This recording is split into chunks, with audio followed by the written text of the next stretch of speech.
order a carry-out pizza from Domino's? Kind of busy. I right can't. now, I can. Are you asking me to do this for you? Because I am What she more than wants- 1,000 miles away. She wants it to go on my points because I have the points for that restaurant. And Oh, okay. like she wants me to make the order so it'll go onto my points, and I'm just like, really? Of all the things you could do. That was funny.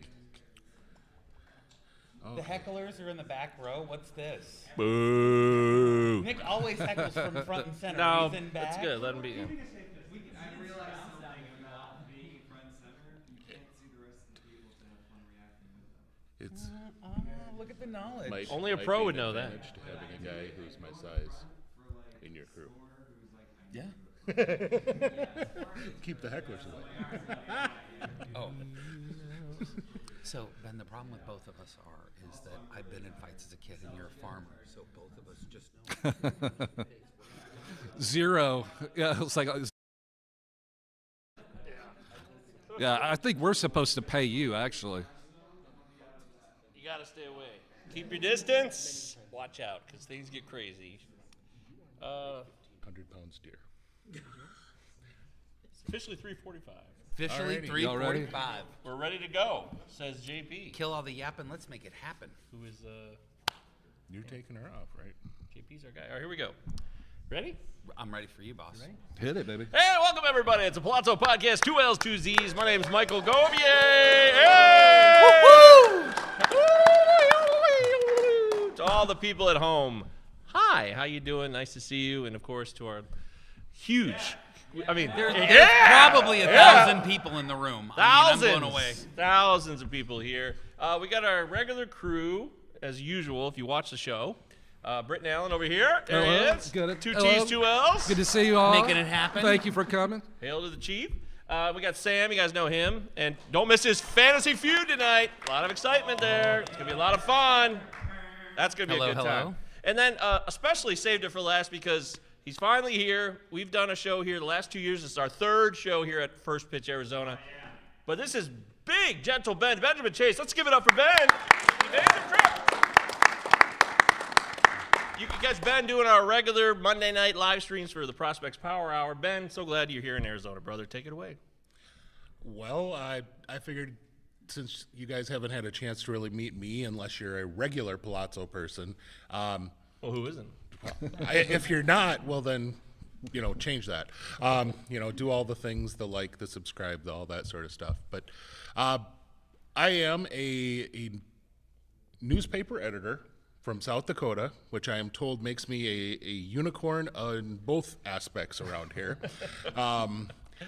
And somehow find time to do this. I'm also the co-director of the IBWAA. And if any of you are any sort of content creator, that doesn't mean you have to, because we say IBWAA does not mean you have to be a writer. Right. You can be a podcaster. You can, take photographs, you can take videos, whatever you're doing that's creating content around baseball. We want to celebrate those folks. And so I would love to have anyone come and chat with me about that. And we just had voting done. We have not announced any of our awards yet. But we do our own separate awards each year. We do our own separate Hall of Fames. We will not have to worry about Roger Clemens or Barry Bonds being on our contemporary ballot because they were voted in. So they are in our Hall of Fame. Joe Mauer did not make it in the Hall of Fame on his first ballot of the IBWA. So there are some differences, but just glad to be here. This has been a lot of fun so far and looking forward to the rest of the weekend.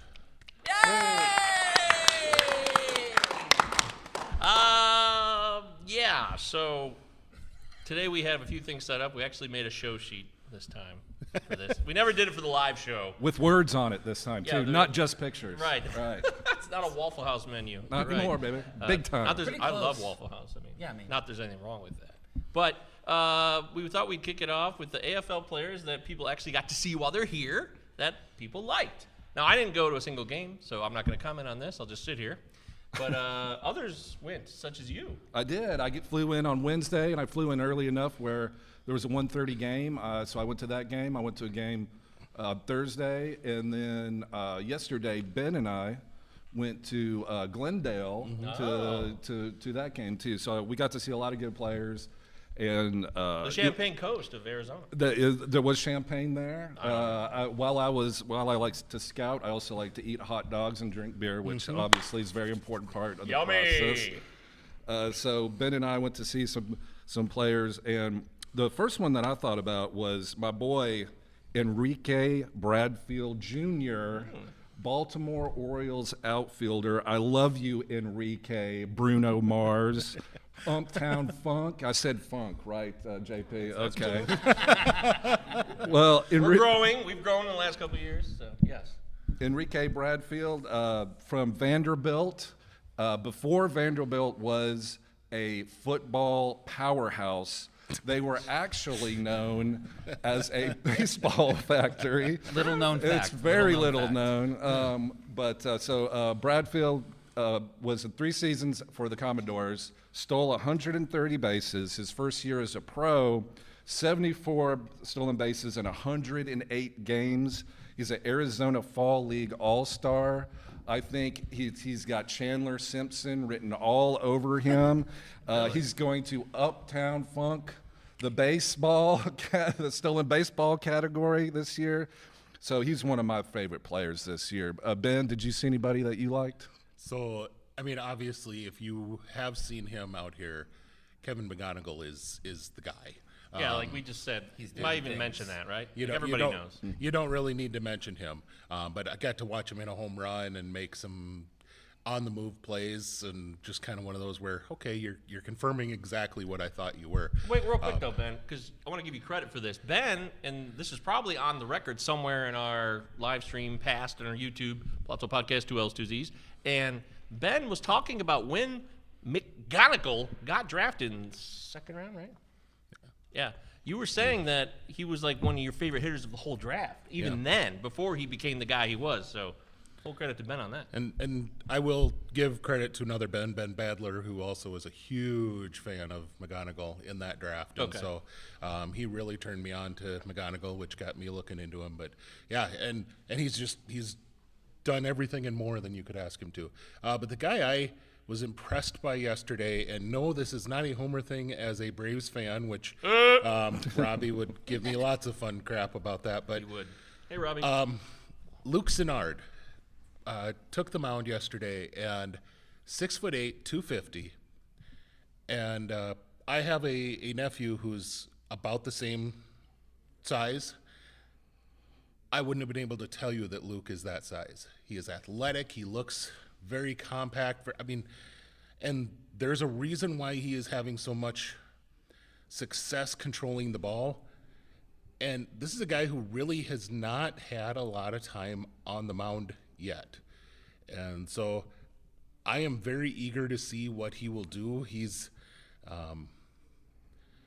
had a up and down time out here. Got touched up for a home run yesterday, but the stuff is that of a major league starter. Maybe not I don't ever see him being a frontline guy, but this is definitely a guy that could work in a rotation as a 3-4 type of a pitcher. And quite frankly, the way things went for the Braves rotation last year, there's probably going to be opportunities near the back of that thing, because I'm guessing they're going to be leaning on some of those old guys again, and old guys have this weird habit of breaking down. Hang on, wait. Leanne, comments on the Braves rotation.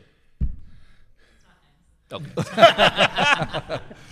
So this is your guy from the AFL. Do you see him as somebody who's going to be an accumulator, or does he have anything that stands out for you as far as ratios or Ks that you are leaning into with him? This is a guy who the delivery is athletic enough that I could imagine him being a guy that just tallies up a ton of innings, and that's going to get you those counting stats that you're looking for. Probably more like an average ERA, average WHIP, but he does have extremely good control, so the WHIP should stick around a pretty decent number. My brain is not flipping a good comparison right off the top of it right now, but it's going to be something we can watch. He's pitched at A-ball so far.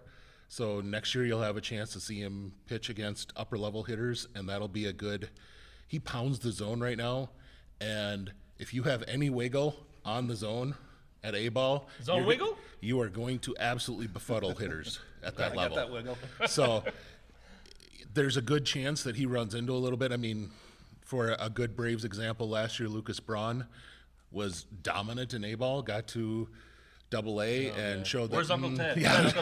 Are you watching Uncle Ted? Uncle Ted Talks on Twitter. Yeah. There you go. You got your shout out. But Braun got up to the upper minors and kind of ran into a wall that he is just kind of a guy. And I hope, I didn't think of Braun what I think of Sennard. I think Sennard could be a guy who gets, 170 innings, 150 innings right in that area, and he's a strikeout per inning type of guy. So if he's available in your dynasty league, you'd want to go pick him up. As a back end type of a pitcher, Okay. in general in dynasty, I'm not a fan of rostering pitchers who haven't pitched in the upper minors. So this is just a name you want to be aware of. Yep. Okay. From Absolutely. the AFL. From the to be AFL, clear. yes. Yeah. Remember, because the segment's called AFL Players We Saw That We Liked, in case anyone forgot. Also, that rhymes with Menards. Save big money at Menards. Right? Sure. Okay, great. There we go. Did you have another one, Britton, or was that it? I did. I had another player I want to talk about from the Detroit Tigers. Eat 'em up, Tigers. Eat 'em up. They have some pretty good prospects, as you may or may not know. Kevin McGonigal. They have Max Clark, who is probably going to be a superstar. But what about Better be. Max Anderson? Oh. Did you know Mr. Anderson Anderson. is batting .488 in the Arizona Fall League? Pretty good stuff. God bless short samples. Yeah. Oh, yeah. But, hey, he's hitting it. It's there. He's banging it. He hits fastball. He hits spin. So he's been playing third base. In AAA, he bat .296 with 19 home runs.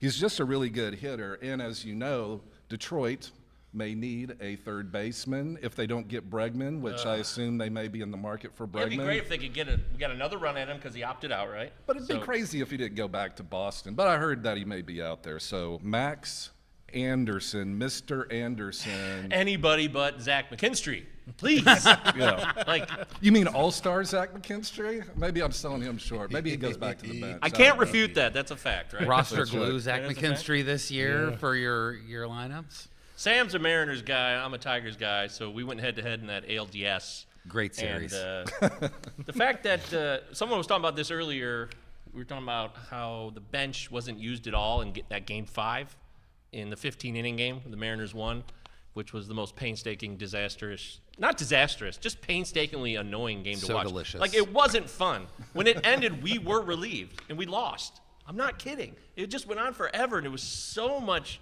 inability to get a hit, and nobody was pinch hit for on the Tigers side.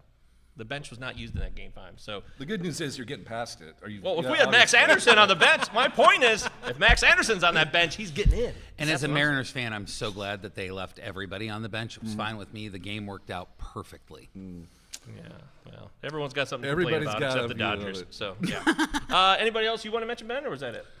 No, I think Britain did have one Oh, more guy that he was Shootsky. really All big right, on. now this Gee guy, Willikers. This guy is way off the radar. Even prospect, our friend right here, is Duke. Duke. Yeah, prospect savant right here. This guy's awesome. Prospect Duke in the savant. house. Woo!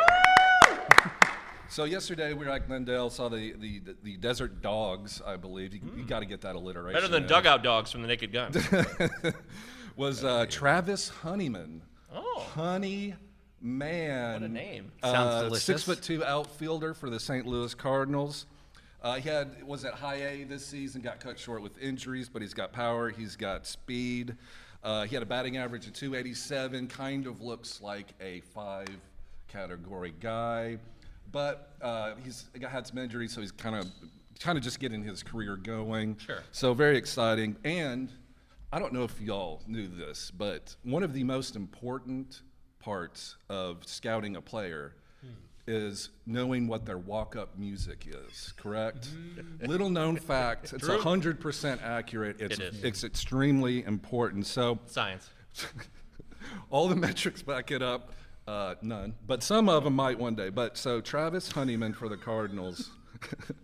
So now if you're Travis and your last name is Honeyman, what is a perfect song to walk up to?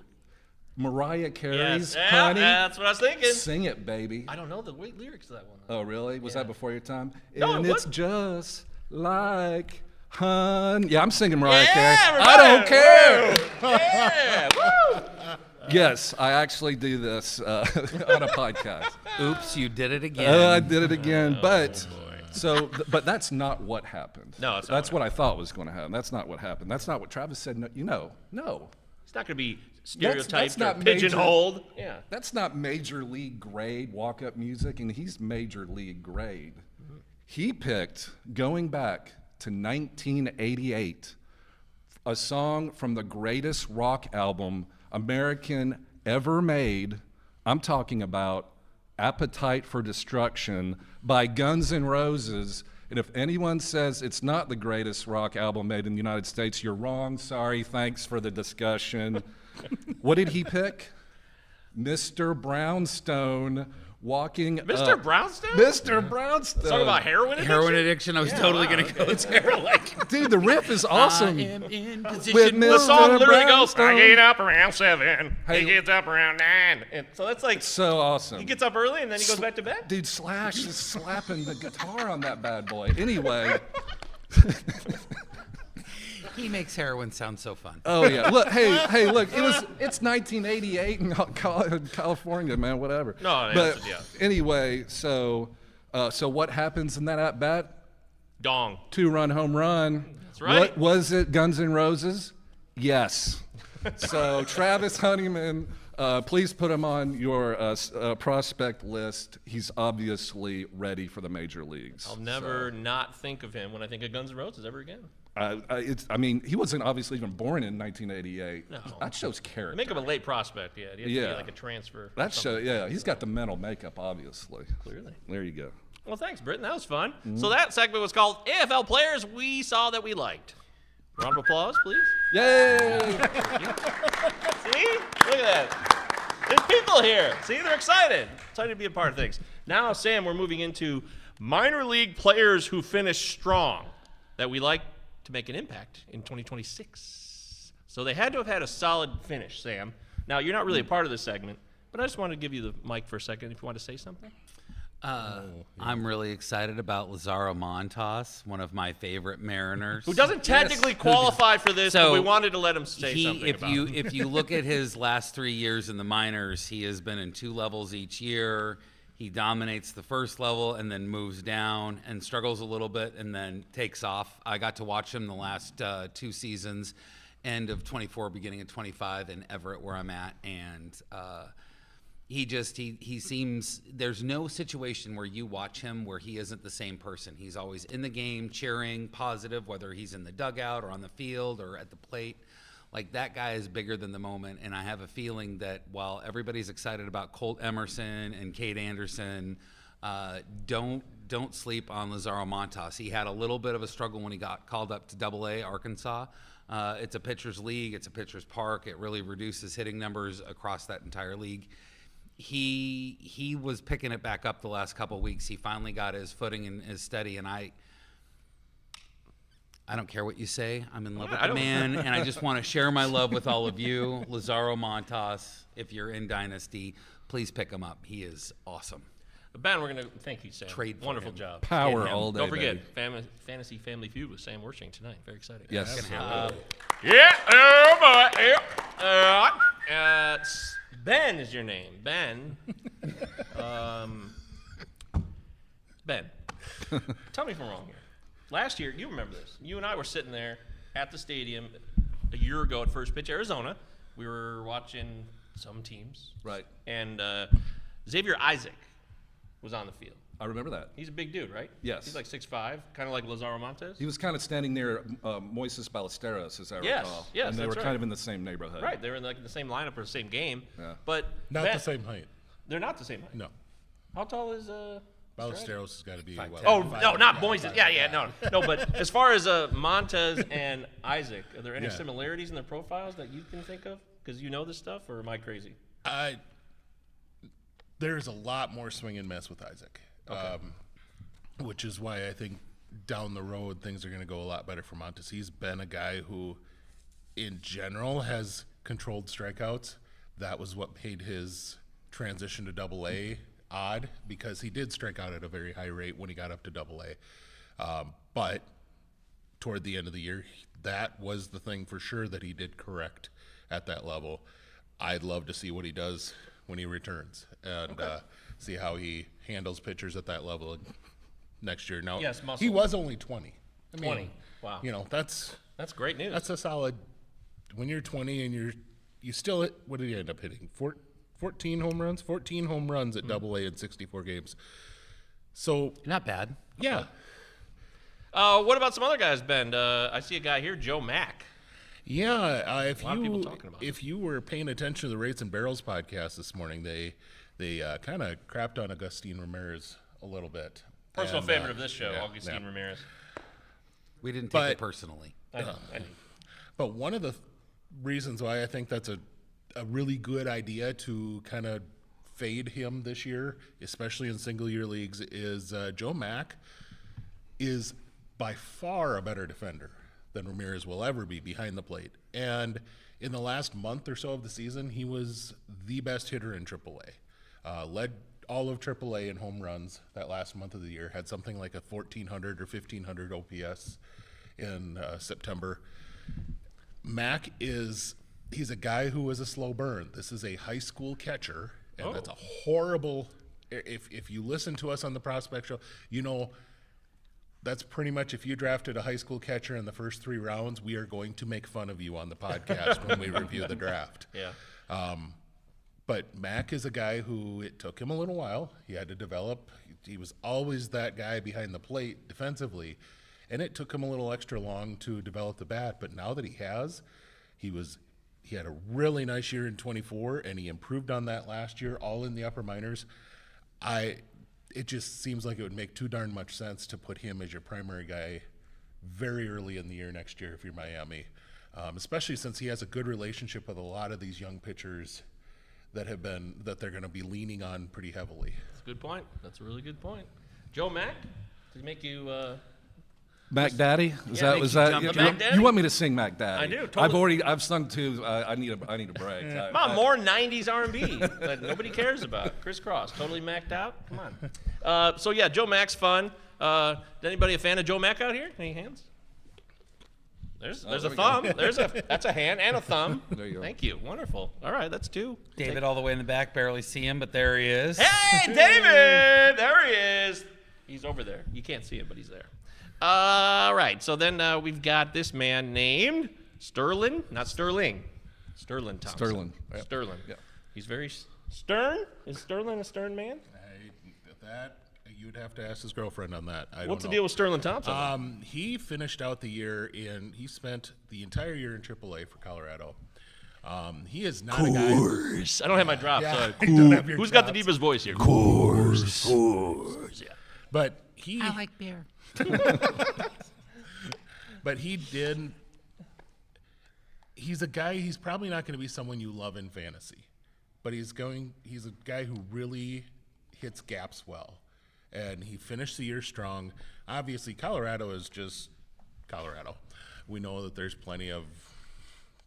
We don't know what the heck's going on. Yeah, guys that you And get called up and then nothing happens, and the next guy, and the next Colorado guy, doesn't know what's happening. I don't think that that's really a problem that we have. It's No. everybody Yeah. in general. Absolutely. But he is definitely a guy who could come up. He could start immediately putting up a solid batting average, and it'd be tough to pull him out of the lineup at that point. Oh yeah. Well, he hit 300 at AAA in 120 games. That's not nothing, but it's also Colorado Springs, right? Yeah, it's PCL, but he finished the year. I believe the final month of the year. I'd have to pull it up, but I believe it was something like a 1,200 OPS. I'm pulling it up right now. That's good. I've heard that's good. I've heard it's better than not good.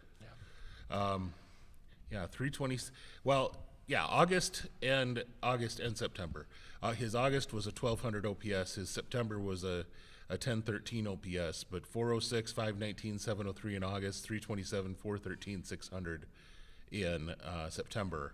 What And separates him though from other Rockies hitters that have just not done anything for us really? When they He get does called not up? strike out. That's a big thing. Is he's a guy over those 2 months he had 100 and doing math in my brain is always a fun thing. 142 plate appearances and struck out 25 times. Okay. So you're talking about a guy that might be a 20 to 25% strikeout guy. It's not Mike Toglia, and he still actually walks a little bit too, because he also walked 18 times in that time. Isn't one of your favorites Warming? Oh, Warning Bernabelle. Warning? Yeah, that baby. got cold. Another another AFL alum. Yeah. Warming? Yeah. I don't bring him up though just because he's a Rockies guy. Also, he Because we're a Rockies podcast. well, we are first and foremost. Right. But Yes. I think I could look it up, but he didn't strike out a ton either. He had pretty good contact rates, right? So okay. But he's not. He was also a guy who was much more singles based. Okay. I think while Thompson may not be great for fantasy, he's going to be really good in cores because he'll hit a lot of gaps. Excellent. So this could be a guy that gets you 35 plus doubles and a high batting average. It just may not show up, and he's not going to be a guy that steals 30 bases. He's not going to be a guy that hits 30 home runs. So that probably isn't sexy for a course hitter, but And he's an outfielder. So Yeah, you only counting got stats you will got be Jordan tough. Beck. And the you counting got, stat stuff will be tough because there's he's a lot in of cores. guys. You have to But fit it's in it's there. just someone to keep an eye on because that could help your batting average. And I mean, if Luis Arias can find himself on fantasy rosters and actually drawing any sort of attention in an auction, Thompson should too. Okay. So, Yeah, batting average is a real problem this year. We only had one batter in the National League that was over 300 qualified. Like there's a real really? There was I didn't only even know one that. this year, and it was Trey Turner, and he barely qualified Yeah. from injuries, and so like there's real scarcity there. And I think you see the difference. The AL had more players, but I'm more focused in on batting average. I did not know that, and I spent $1,850 on a main event entry. Last one on this segment, players who finish strong could be valuable in 26, is an old classic, a name that we all know. Termar Johnson of the Pirates finished out the year strong. Yeah, he was supposed to be the next great batting average guy when he was drafted, and everyone was talking about a 70 grade hit tool as a high schooler, which is stupid. But that's just no. You don't ever give a kid who's never faced a professional pitch that high of a grade. Okay, good tip. Like as in a current grade. Maybe Right. that's a future grade, but that's not a current grade. Okay. But he finished out, his final 2 months of the year were both over 300. And actually his final month of the year, what caught my attention is he actually walked more than he struck out. Not a lot of power in those last 2 months, which that's a little bit of a concern. But he got on base at a 540 ratio in September. Excellent. That's, we're talking small Well, how does small it samples here. right? But How does that open up for him though? He's 21 years old. Termar Johnson is, and Pittsburgh is we can't say bad words here. We're trying to keep it clean. Bob Nutting is a negative value human being. Pittsburgh is wasting Paul Skeens' career Right, in front of right. everybody. So we know these things to be true. But Yes. in terms of opportunity for Termar, where he fits on the depth chart and all that, do you think he should? Not that he should, but will get a shot in 26. I don't know that the Pirates exactly have figured anything out at second base. They've had a lot of actually decent young guys that they've tried through. Your Nick Play the Yorks, kid. your Nick Gonzalez. Gonzalez. Yeah, lots of Nicks. Yeah, apparently. But they haven't settled on any of those guys as their guy. And so I guess for me, I'm kind of wondering if he might not have that opportunity to take over second base this year from day one. Okay. Certainly he'll come into spring training with that opportunity because He'll be 21 when spring starts. Yeah. He turns 22 in June next year. So Pittsburgh needs to open up their doors. Pittsburgh. yeah, but they needs never to do. play. They don't. I mean, They the never do. Bubba We Chandler ne- thing was a nightmare. That was a disaster. I'm not saying that they're going to. I'm simply saying today that if they're going to be serious about not wasting Paul Skeens, they need to open up everything because they're not going to spend money. They're not going to go out and get talent. You mean like Connor Griffin coming up? Like I like it all. Connor Like Griffin at alert. this point, like you have literally the best pitcher that we've seen. I mean, Paul Skeens is in this rarefied air. I don't have to argue that with anybody, right? Like we all know. To waste that talent, to have that talent going undone, like I just open up the doors, let the kids play, do whatever you need to do to keep your stuff cheap. Oh, we're Your fired. thing's cheap, sorry. Like Fantasy Feud's off. sorry. I'll go fire myself right now. But you know what I mean? Like it's so frustrating because Pittsburgh has this beautiful park. They've got passionate fans. They've got history in that city. Like Yes. that could be Chicago. Like the people that are in Chicago have a team that, we could get into the Ricketts and what they're not doing right with Chicago, but they at least are spending $250 million a year on that payroll. They are at least putting out a product that is like going to be competitive. Like it's just frustrating. It's sad. Yeah. Not that I have rain bias. is wet and so on and so forth. Yeah. So, okay, that was fun. Thanks for being here. It's still the Pallazzo Podcast, 2 L's, 2 Z's. Hey, everybody. All right, we've killed how much time now? hey, before we get to the next section, Yes. can we do confession time? Is that okay? Confessions. Confessions. Go ahead. First pitch Arizona. Pallapalooza confessions. That's right. First pitch confessions. All right, so this is what happened, and I want y'all to hear it from me because I don't think I've told anybody this before right now. So I'm at the hotel bar last night having a couple beers, just hanging out, nothing crazy going on. The hotel manager comes up to me, introduces herself, said, "My name's Gabriella. May I speak with you for a minute?" Now, I don't know about y'all, but when the manager of the establishment you're in wants to chat with you, Not good. this is not a good conversation about to happen, in my experience. Agreed. So I got a little defensive, and I said, "Gabriella, I know what happened in the bathroom. It wasn't me." She looked at me and she goes, "What?" I go, "What?" And she goes, No. So I've been talking to the staff. Shout out Janae and Cole, best bartenders ever. Yeah! First name basis, that's right. Yep. So anyway, Gabrielle said, so I've talked to the staff, and we want to honor you. I was like, oh, wow. Wow, dude. I don't have any honors. This will be great. And she goes, so we want to honor you. The hotel is going to buy a plaque and attach it to the bar stool you're sitting Wow. in with your name and information on it, because it's come to our attention that you've logged 47 hours on that bar stool in the past 3 days. Shattering records. Unbelievable. Joe I said, DiMaggio is Gabrielle, so jealous. I said, Gabrielle, oh, my wife is going to be so proud. Your service has been documented and appreciated. Thank you, Thank you Brittany. for your service. And I go, well, I said, this is great. What do I have to do? And she hands me a form and says, well, fill this out. It's the engraving form or whatever for your plaque. And, just put your information. And I go, I'll take care of this right now. I said, all right, name, Mike, Virginia. Go Orioles. Here's my cell phone number in Virginia. All right. Here you go, Gabrielle. Hey. Congratulations, Mike. She said, we'll have it done in a few weeks. We'll text you a picture. And Yeah, we'll fly him out. I said, Yeah. great. So there you go, Mike V. That's for you, buddy. Yeah.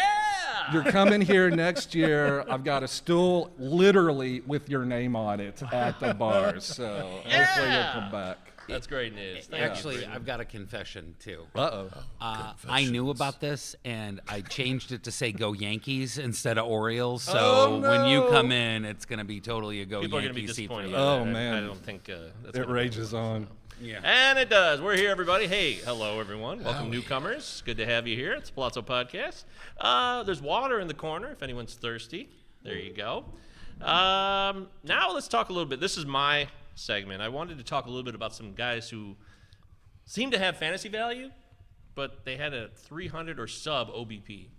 I just thought it was interesting if you look at some of the names with the 300 OBP or lower who qualified, obviously. Qualified hitters only. And guys like Joe Adell, right? How many home runs did Joe Adell hit this year? Anybody? 29. 37. 36 was close. 38 was close. 37 dongs for Joe. 37 Yeah. in a row? Oh, boy. That would Shout out be a clerks. record. Sorry, That would sorry. be could be a record. So Joe Adell, I'm sure he was rostered, right? If 37 home runs is valuable. But, like the rest of the stats, Like, did anyone, we have this segment we do here on the live stream. You know this one. It's called, do we have named segments? we do. We really do. We even have a video intro. Oh, It's the wow. Ziggy from The Wire. Anybody know Ziggy from The Wire? Season 2? Yep, you know. Okay. Annoying, right? Terrible. Terrible. I mean, no AJ spoiler Soprano. alert. It goes in a different way. But initially, this guy is so annoying. So we combined it with Ziggy and AJ Soprano, who's also incredibly annoying. AJ Soprano always whining and just complaining. And I maybe you feel bad for him because his dad's a gangster. And I understand that. But either way, it's called the AJ Soprano and Ziggy from The Wire Most Annoying Player of the Week Award. So these guys would fit in there often. And one of them on the list is a regular of ours on the show, Matt McClain. All right, Matt. Hey, way to go, Matt. Thanks a lot for everything you didn't do. But Matt McClain literally had a 300 OBP this year. But he hit like 220 at best, right? And he had 15 dogs, 18 steals, or vice versa. It was disappointing. Mike knows at home, Mike Virginia. We were hyping up Matt McClain all season. Really thought things would take off this year, and I know Leanne's sitting here like, yeah, it's very sad. But we get to see Sal Stewart next year, hopefully. I love Sal Stewart. There you go. Yeah, he's a fun guy. But like, what do you do with guys like Matt McClain? What do you do with Matt McClain?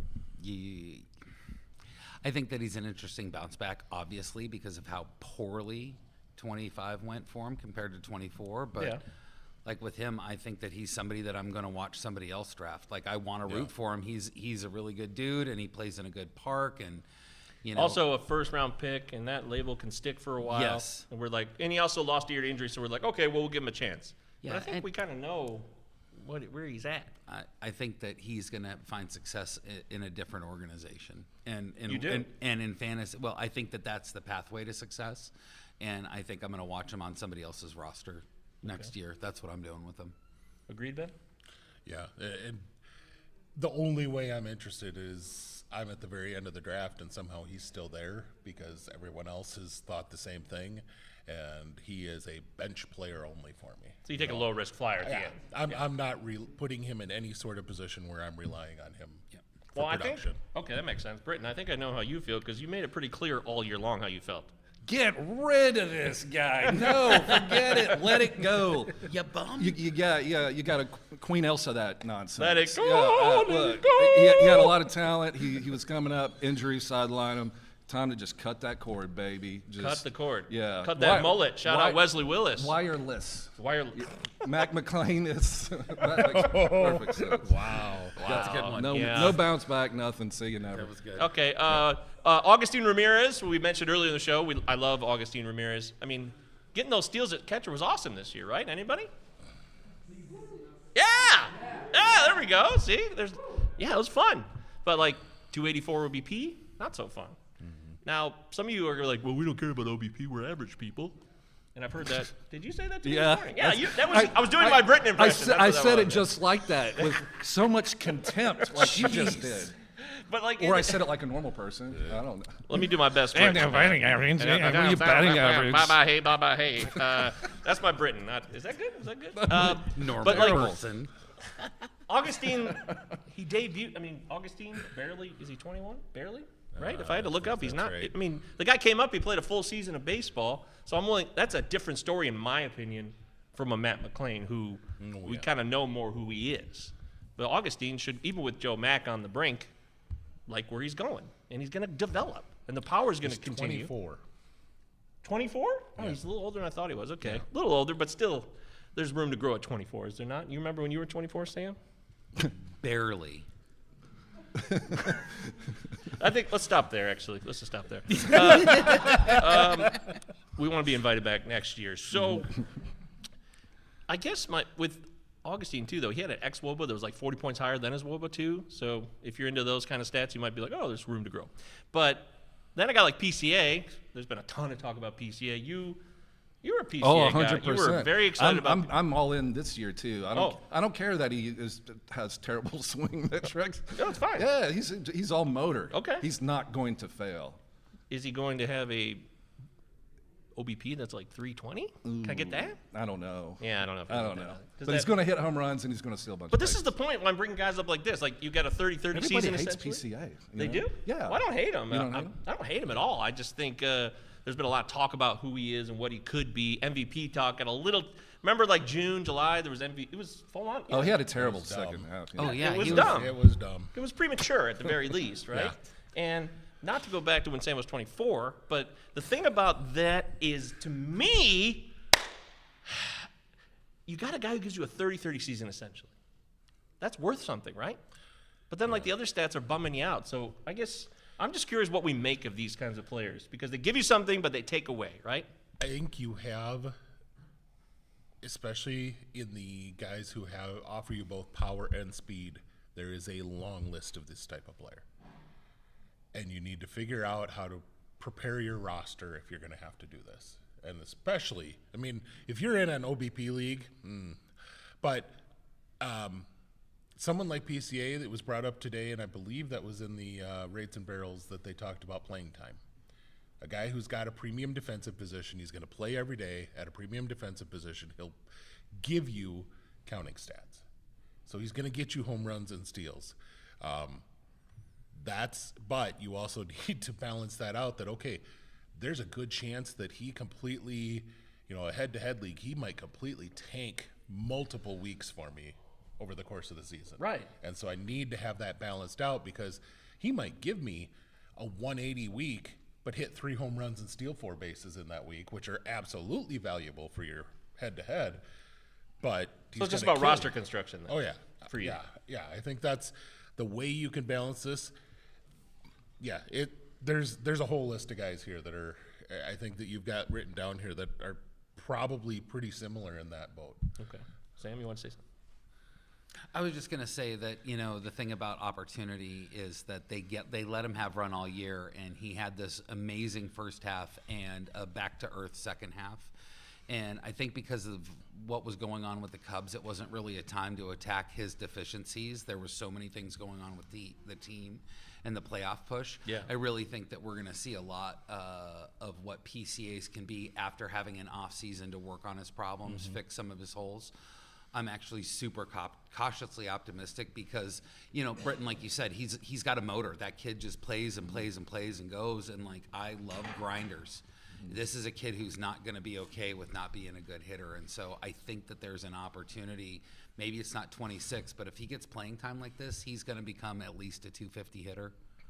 Okay, well, more to the point, these other guys, Addison Barger, Luis Garcia Jr., Michael Harris, we all know that story. He's like the reverse of what PCA did. You like that? Michael Harris? All the way. Wait. You were the guy who was wearing a Georgia shirt earlier, right? Absolutely. Okay. Well, I'm not even at home that much for the Braves. I love the Braves, but I like Michael Harris. I was about to put you guys together because Yeah. this is our resident Braves expert. Yeah.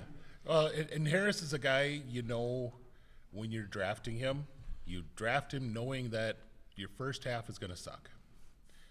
Every year, it's been the way he has been since he came into the league. His first X amount of games are going to be meh.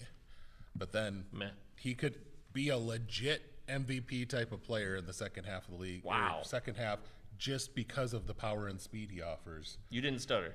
I did not stutter. Okay, you said You get a MVP. guy who could get you 15 and a half. That's impressive. Oh, that's, You know, that's worth something, of course. Yeah. But the Juan Soto effect, what do you mean? Got the Mets first base coach, who was supposedly Yeah. credited with the one. Oh. Hey, That's a You're great. jumping ahead on us. we actually got that. We're going to talk about that momentarily. Yeah. Good. You are good. Ahead of the curve. You There are. we go. So precious. He's on Just fire. right there. Boom shakalaka. So in the end, these guys, Addison Barger at a 301 OBP. There was value there, power, but then he's going to grow too. He should. Dansby Swanson. What do you do with that guy? He has value at times. Defense. Oh, you're fading. That's a fade. This is for everybody back there. He's doing this. Fade. And I will say that defense matters with a guy like Dansby. He'll still play every day because of his defense, like Yeah. you were saying. But But then you got to This is plot all- for that. Yes. So in the end, it's all about like you playing head to head, you playing road, you playing points. Is it week to week? Are you looking for volume? All these things are part of your roster construction. But I just think it's interesting. Some of these guys that I would, Eugenio Suarez, almost 50 dongs, couldn't crack a 300 OBP, right? But that's a lot of power. And when you're star for power, you're happy with that. You don't really care either way, right? So, any final thoughts on any of these players and like that offer something but take away in others? It's just about roster construction for you, or? Yeah, exactly. So obviously, I played a lot of batting average leagues. I'm the batting all I care about is guy. home runs. So, If you missed that 5 minutes ago, it's from the past. So. yeah, it's. We're going to talk about it later. Oh, we are going to talk about it later in room 423. Yeah. Be there. All right. Now I know where to put my beer on the tab. Yes, everybody. Room 423. It's not my room. Now we're doing great, by the way. I tell you, our pacing's good, and our whole show sheet might be completed. We want to talk quickly about hirings here. Pallazzo Podcast, 2 L's, 2 Z's. Give me 2. Give him 2. So guess who's back? Back again. Guess who's back? Guess who's back? Yep. Guess who's Go, back? go. Yeah, do it, baby. I'm from Detroit, Metro Detroit. All right. Paul DePodesta's back in baseball, folks. Jonah Hill. Jonah Hill is back Yeah. in baseball, folks. Who's excited? Anybody? Browns fans. Woo, it's quiet. It's quiet. Colorado being Colorado. Yeah, so Paul DePodesta's been hired, and he's going to run the show, I guess, for the Rockies. This is what we know to be true. Yep. Yes, Coming just off his- fresh off the Cleveland Browns, so you know he's ready to rock and roll, and how the Because we Major know League game about has the changed. intense success they have had over the last decade. Yeah. Incredible. Here. It's So incredible with what the him Browns on have board. done. We all know that. We don't need to Quentin talk about it. Judkins. But this is a step up for the Rockies, as sad as that is. Like, this is a demonstrable, like, they're at least doing something. There were people who Yeah. thought that Adam Ottavino might pitch and possibly act in the front office at the same time. I read that. That was a legit story that came out from a news source. God bless Colorado. is- Oh, my God. So Yeah. then so it's just whatever. I don't know that we business know as anything. usual. I mean, you know, that's pretty much it. I think he might try to find the next Scott Hatteberg, but that's only about 25 years late. Yeah, so well, that's that's gonna okay. be a little bit of a There's problem. gonna be a lot of for him. Moneyball jokes, yeah. So Oh yeah, and that's also what he was doing with the Browns, like if you looked into it, we're not even really sure. He wasn't in. Was he in charge of the contract to the quarterback from To Deshaun Watson, yes, he was. Oh God. I don't know if he was like the owner's right-hand man, and it's a mess in Cleveland. We don't need to go into Cleveland Browns front office politics here, but We're a Cleveland Browns one of the- podcast. yeah, hey, we are Cleveland Browns podcast. No, but the thing is that he didn't even live that. Like he was living in California, I believe. Like he lived on the left coast, and he's like this guy for the Browns, and nobody knows who's really in charge. So it'd be interesting to see. I don't know if DePodesta knows how to navigate people as well as he might know analytics, and that's an important part of being a front office person. Right. Like ask my Detroit Tigers after their disastrous, embarrassing article about all these guys that were terrible people in the front office. That's a shame. I'm ashamed to be a Tigers fan when that came out a few months ago. Really embarrassing stuff. You got to be a good person who knows how to work with people just as much as you can build a team and know stats. So, Hey, speaking of coaching changes, Oh, yeah. I want to Is run. this it? I want to run this by you. I haven't spoken to anybody about this. I'm genuinely curious. What do you think about the San Francisco Giants hiring Tony V out of Go Vols, University of Tennessee, extremely successful college coach? Never coached in the minors, never was in the minors. Obviously, no MLB experience whatsoever. Yes. Now he's been successful at Tennessee, and that's Tennessee. great. that's our third R&B 90s hit of this podcast. What was that? Outcast? Arrested no, Development. Oh yeah, Yeah, There you go. Tennessee. Tennessee. All right, so Tony V, what are your thoughts? I'll wait to share mine. Go. Anything is better than Bob Melvin. I've been watching Bob Melvin as a What's manager. all Bob Melvin? We don't have long enough to talk about how terrible he was, but I watched him as a Mariners manager, and that guy has no in-game strategy. That guy's terrible with his people, and he always kind of looks like he's a little milquetoast. You never know That's exactly where the word I was going to use. you never know where he sounds is at, awesome. and I think that your manager needs to you need to know where your manager's at. The players need to know what they're rallying around. There needs to be a clear direction, and Bob Melvin has his thumb up his ears. So, like, I don't know what to do about that gentleman. Ben? So glad he's gone. So glad he's gone. Agreed? So I think I don't know that I would have projected Tony V as the first coach to go from college straight to Major League Baseball, but it was coming. With the change in NIL and having to manage a college team very similar to the way you have to manage through free agency Whole and new through world. roster building and things like that in the major leagues. I mean, there have been conversations. One of the really fun interviews I got to see from Twins guys is when they went and interviewed Wes Johnson a year after he left the Twins and went back to college. And he talked about how much more intense it was in college trying to do player management. Yeah. That's a huge thing that we may not grasp has changed in the college game. And, you know, he makes the joke about, you know, Tony V made the joke about having to babysit Drew Gilbert, which that's a whole nother conversation. He is a big Gilbert's a lot of fun. I like he's a Drew big baby. Yeah. But yeah, Hey, Andy's here. What's up, Andy? Andy, number one Pallazzo Hey, fan right there. shout There out he Andy. is. Yeah. Andy Bill. Andy. Dutch Snort Roto into his house. That's right, one of the originals. so, but I really do think that Tony V he's a guy who you're going to find pretty quick whether he's going to be successful or not. He has a style that is going to either really click or it's going to really rub people wrong, and it's going to be very quick that you'll find that. But what's the big bugaboo, I guess? What's the disconnect for a college coach in the major leagues? Because they're professionals? No, Tony V is a rah guy. Yeah. Yeah, you know, and that works for 18 to 22-year-old Yep. college students. I mean, college athletes. But if you're a 30-year-old vet, you don't want some guy coming in there going, "Let's go get him, boy." I mean, it's a different sport, but Pete Carroll won a Super Bowl. He was a rah-rah guy. I mean, you can do it at the professional level. Oh, true. No, it could work because he's totally opposite Melvin. Yeah. It's a matter of- which may be what they were looking for, I guess. Somebody It's to a matter fire up of the how he program. does it.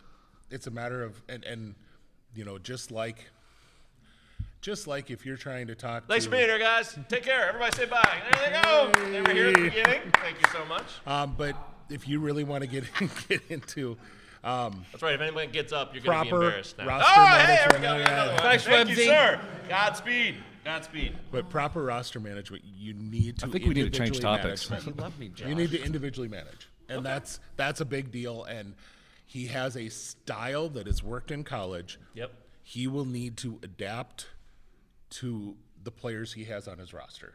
I mean, you can't, you know, speaking of a guy that might be qualified for the next thing we get into, you can't harp on Marco Luciano and try and get the most out of him and at the same time turn around and harp at Rafael Devers. Yeah. Just ain't, I think that makes sense. that's two very You think different things. you think Devers is going to respect Tony V's opinion? Devers is all about respect, Brendan. We all know. I think Devers doesn't have a choice anymore. But to this fine young gentleman you were alluding to, now let's talk about Mr. Richardson, who is now part of the Braves. What's the story? Who is this guy? For people that don't know. So Antoine Richardson was the first base coach for the Mets.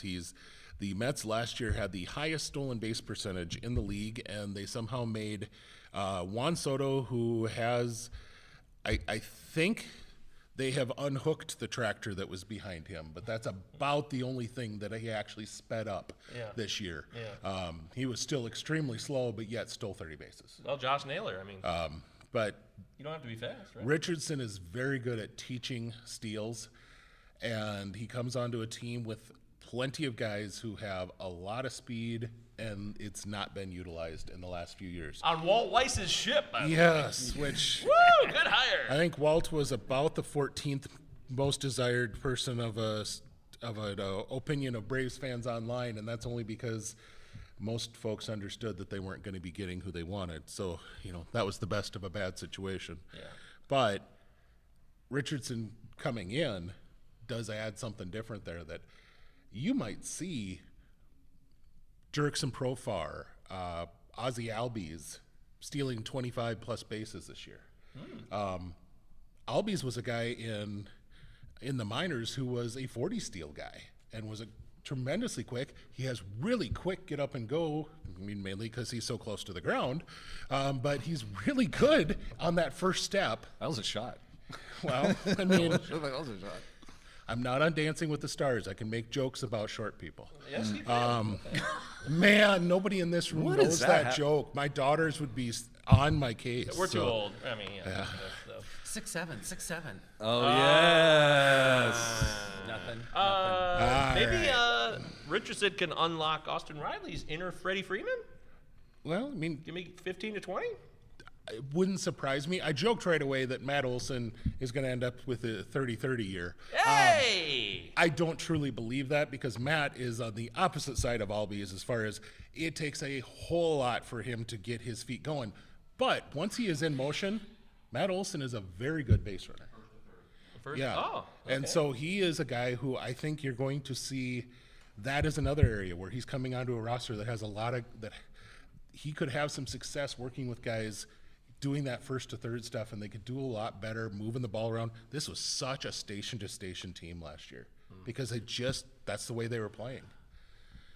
And you know they have this Acuna guy. Yeah. But he's not running anymore. It's over. Acuna. Party's at Acuna. I mean, Acuna.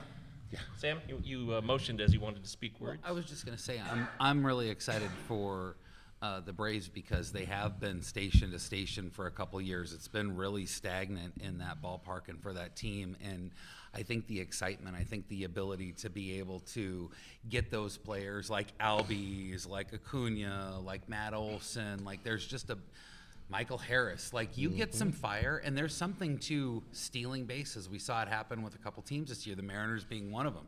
They just started running on the field. And My son Kim's on this team now too. It'd be nope, great. he's not. Oh, he got His let go, option right? was declined. Oh crap! So. Ola cola. I'm excited for him. I think excited about I that. think that this Yeah. can unlock some of the problems that we've seen the last couple years in the Braves lineup. So Yeah. I think it's going to go really well for him. Which unfortunately, if you know Walt Weiss, that might make him having guys that can actually run might make him more willing to start Nick Allen at shortstop. Oh. Because Nick can bunt and Nick can slap, and if you've got guys that are running, he'll think back to the late '80s when he was with the A's and like, hey, I used to be able to do that with certain guys. Carney But, Lansford. you know, it's a little different when you don't have roided up Canseco and McGuire with you too, though. That's not proven. It's a little different. So Okay. Canseco has voluntarily said he That's did true. it. So You're I mean, right. you know. You got me on that one. You got me, didn't he? Confessions. Jose Canseco It's did confession time, Conseco. In a book released 30 years ago. All right, well, we're right on cue for our final segment of this wonderful Pallazzo podcast live stream, which we all thank you for being here. Truly. Yeah. You, my friend. Yes, you. I like you. I saw you in the relievers thing, and I'm like, I like that guy. It just felt like a. I like that. He was pointing the Can't person you behind tell? I mean, from one big mouth to another. Yes. Nobody here is going to call you out on that. True stories. So, Ben, what do we got? So, for those of us who are prospect folks, we know that much like 6'7" or K-pop Demon Hunters, things are usually pretty quick turnaround. And if you don't suddenly get production, suddenly get moving forward, it goes away. And you start to ignore guys. The guy who kind of epitomized that last year was Colson Montgomery. We had heard about Colson Montgomery for so long, people got sick of hearing this guy is going to be the next big thing, and then he did it. Yeah. So I thought it'd be kind of interesting to look at some guys who've been hyped and they haven't yet broken through. So I started with a local one for me, being from the upper Midwest, and Emmanuel Rodriguez. Hey, there's a name. The batting average went terribly south in the upper minors, but he still gets on base like nobody's business. He just can't get on the field. And the Twins would be willing to work with a high OBP, low batting average, but you got to be on the field. That doesn't really work. I mean, granted, they've lived with Byron Buxton doing that for how many years? Royce but, Lewis, Byron Right, Buxton. I was just There's going to a say list. Royce Lewis is But he's in winter ball right now, and oddly enough, he's not walking very well in winter ball. But he is crushing the crud out of baseball. He's got something like an 800 slugging. Yeah. And I don't remember if it was Dominican or where exactly for sure, but he's really hitting well in winter ball. So if he's healthy and comes comes to spring training, it could be very interesting what the Twins do because they've got some decisions to make financially with other outfielders. Yeah. And so if they are they're convinced that they're going to get something out of him and or Walker Jenkins, they might be more than willing to consider options with some of their other outfielders.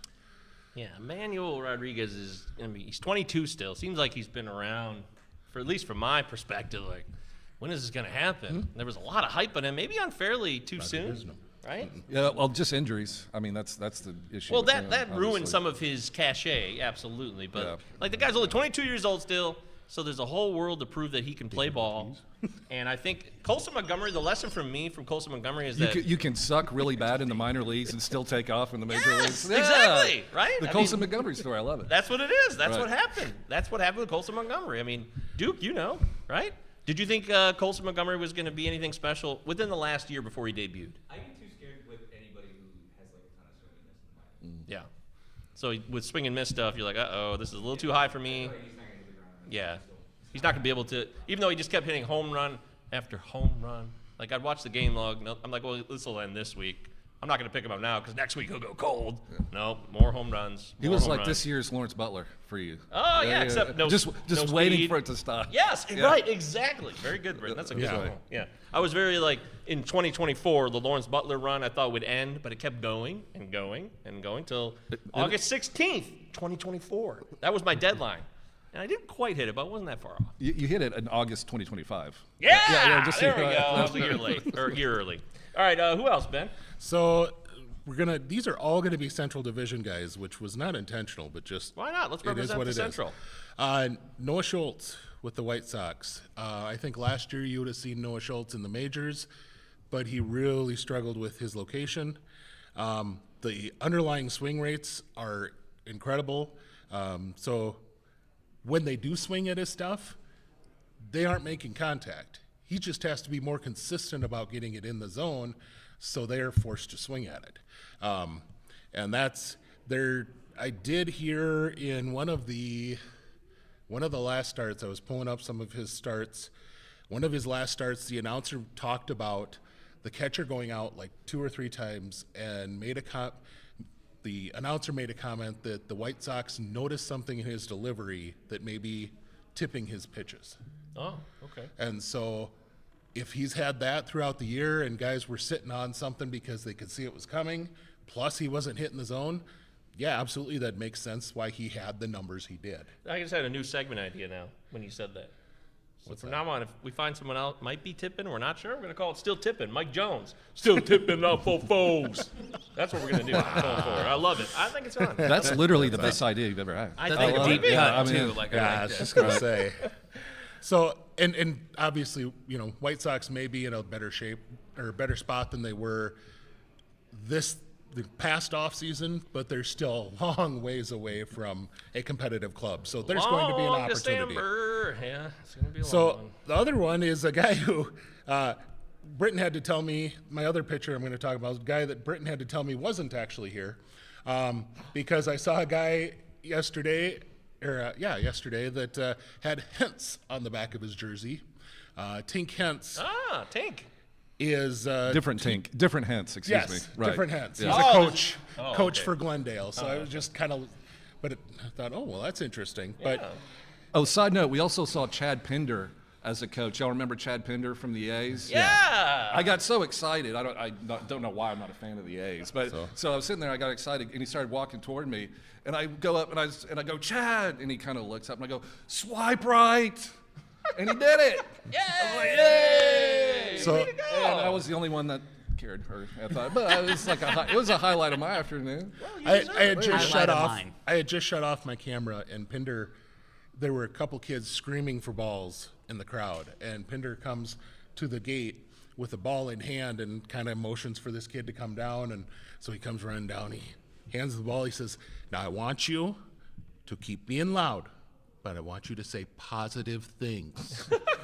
And I just thought that is the most milquetoast thing that you could possibly have said to a young child when handing him a baseball. That's But- right.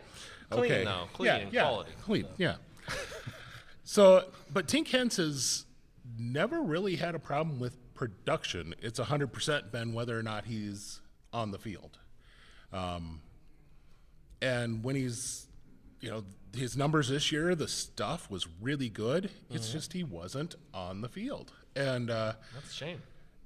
the Cardinals, a few years back, you guys remember when they had guys like Sandy Alcantara and Yes. Zach Gallen in their system that could throw more than 89 miles an hour? Yeah. That's not the Cardinals today. The Cardinals have relievers that can throw 98 miles an hour, and then they have starters who like to nibble around 90. This is different. This is a guy who has legit mid-90s stuff and could do something in the middle, but he has to be healthy. And so that's a guy I would look at this year. Watch him in spring training, see if he's got a spot. My last guy, and this is the one that I'm really a fan of, and I'm going to reference Duke on here. Owen Casey. Owen Casey, I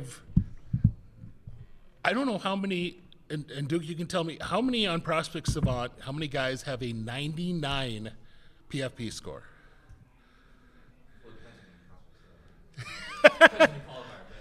He's pretty high. I'm just saying, it's not something I've seen very often on that website. And by the way, if you aren't using Prospect Savant, It's a good site. Yeah. very good site to use. It is. That's Duke's site. It's good stuff. Right now, it's AAA and whatever A-ball leagues they're willing to give out public information on. But Yeah.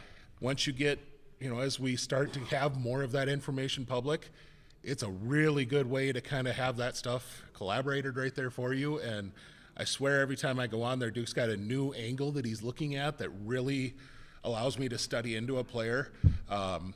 Pitch release, pitch locate, where the pitch lands, that if you got a guy who has a consistent release and every single pitch lands in a certain spot, that's going to be a guy that's pretty easy to dial up for because he's always in the same spot.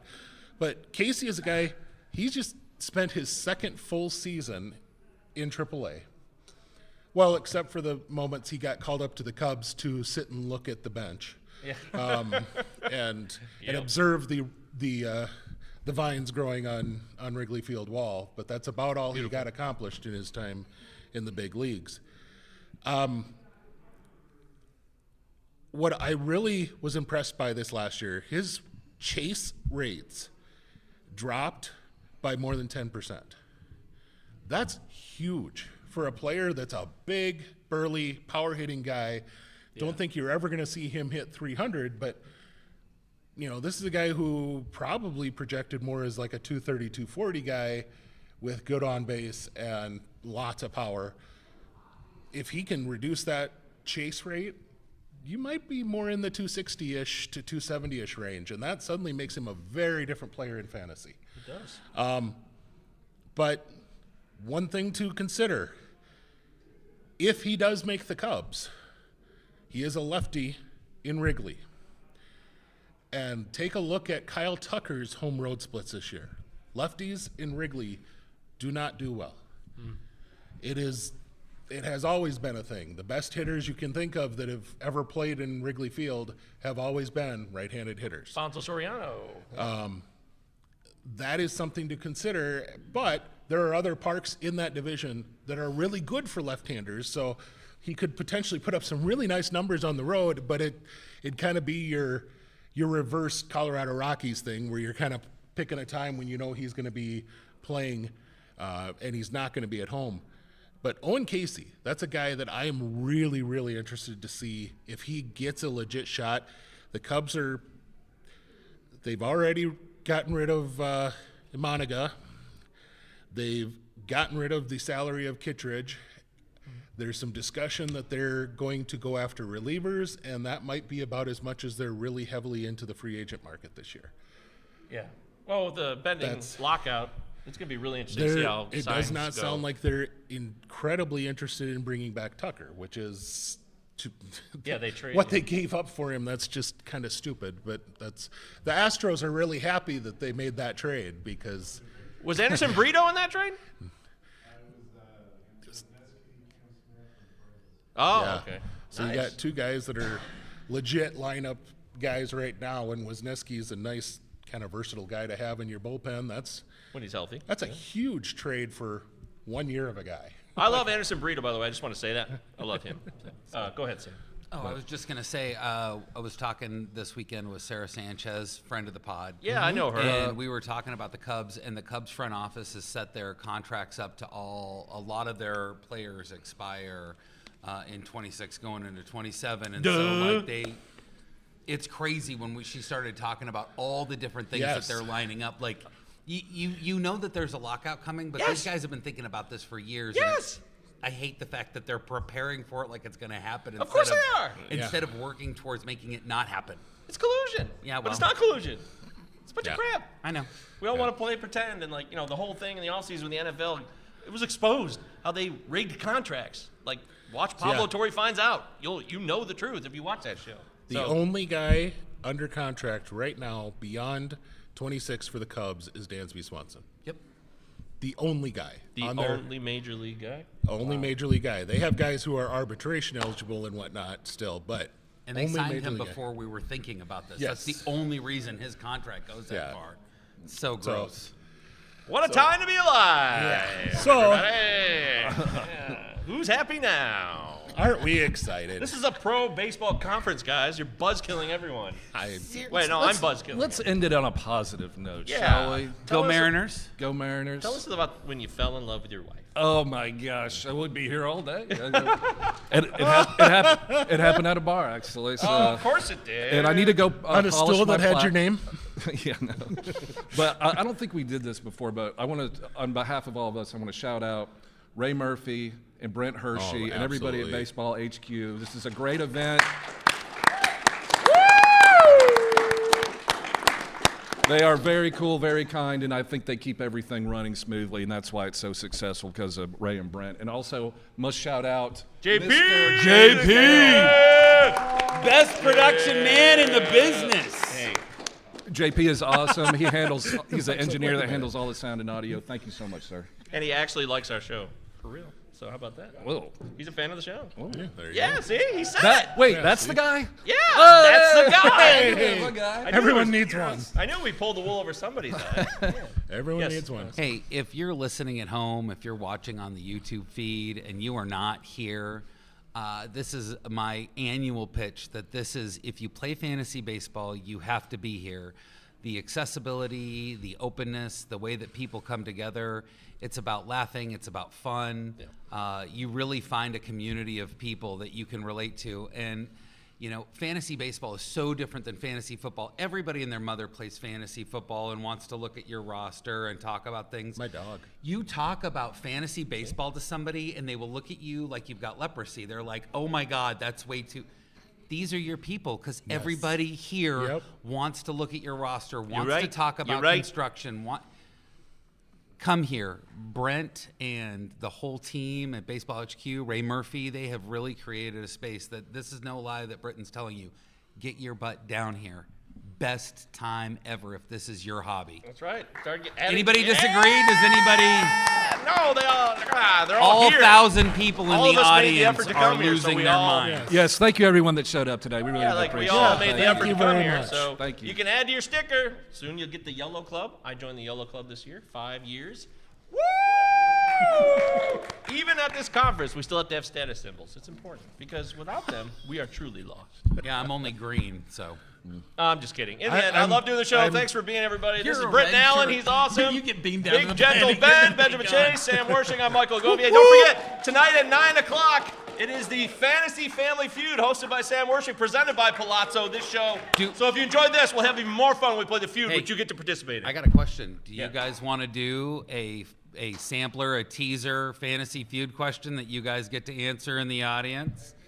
Okay. They said yes. So we need to listen with our ears because we're putting it together a specific way. According to Fangraphs Player Rater, these players had an ADP 100 or lower and returned negative value in the second half. So who did you draft ADP 100 or lower in the preseason, and in the second half they had a negative player rater? Raise your hand if you've got a guess. We're not going to buzz in. Who was terrible in the first half that was good? Michael you Harris. have one of them on your team. Michael Harris was not on that list. X. Oh, I've been X'd out. Andy's got one. Hit it. Gleyber Torres was not on there. Yes, sir. Ding, ding, ding, ding, ding. O'Neal Cruz. Number 5 on the list. He returned negative $2 value. Do you want to play or pass? Okay. Always passing the feud. That's Yeah. right. Come on, guys. I Game need strategy. Dylan Cease was not on there. He produced positive value. So this guy, who? Tatis? No. I can't speak. O'Neal Cruz was on my team. Yeah. Yeah, we all been there. No. Getting They're all offensive players, as a matter of fact. So we have Anthony Santander, who returned negative $16. Next up was a third baseman we talked about with the Braves, Austin Riley, negative $12.67. Wow. A catcher in Baltimore, Adley Rutschman, negative $7 in value. And coming in fourth, I hate to say this, but you know who was drafted in the top 100 that was terrible in the second half. Yeah, Jordan Alvarez, negative $4.50. Did he even have a second half? So, yeah, we're looking forward to it. It's going to be fun. Yeah! All right. Thanks, everybody. Good sports, you all. Thank you. 5 o'clock on the dot. Look at that. Nailed it.